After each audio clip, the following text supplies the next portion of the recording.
Why did I get divorced? Well, last week was my birthday. My wife didn't get me a present, and she didn't even wish me a happy birthday. My parents apparently forgot, and so did my kids.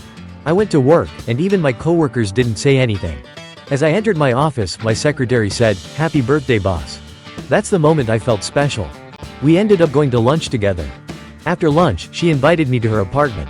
After we arrived, she excused herself. She went to the bedroom. She reappeared 5 minutes later with a birthday cake, my wife, my parents, my kids, my friends, and all my coworkers. They all yelled, "Surprise!" while I was waiting on the sofa, naked. Thank you very much.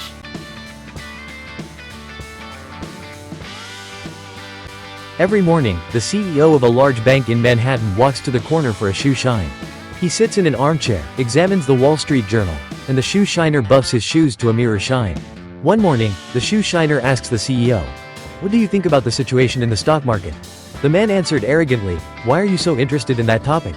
The shoe guy replies, "I have millions in your bank, and I'm considering investing some of the money in the capital market."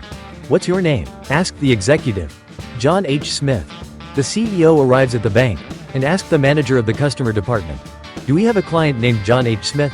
"Certainly," answers the customer service manager. "He is a high net worth customer with $12.6 million in his account." The executive comes out, approaches the shoe shiner, and says, "Mr. Smith, I would like to invite you next Monday to be the guest of honor at our board meeting and tell us the story of your life. I am sure we could learn something from your life's experience." At the board meeting, the CEO introduces him to the board members. We all know Mr. Smith from the corner shoe shine stand, but Mr. Smith is also an esteemed customer.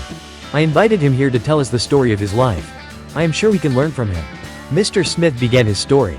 "I came to this country 50 years ago as a young immigrant from Europe with an unpronounceable name. I got off the ship without a penny. The first thing I did was change my name to Smith.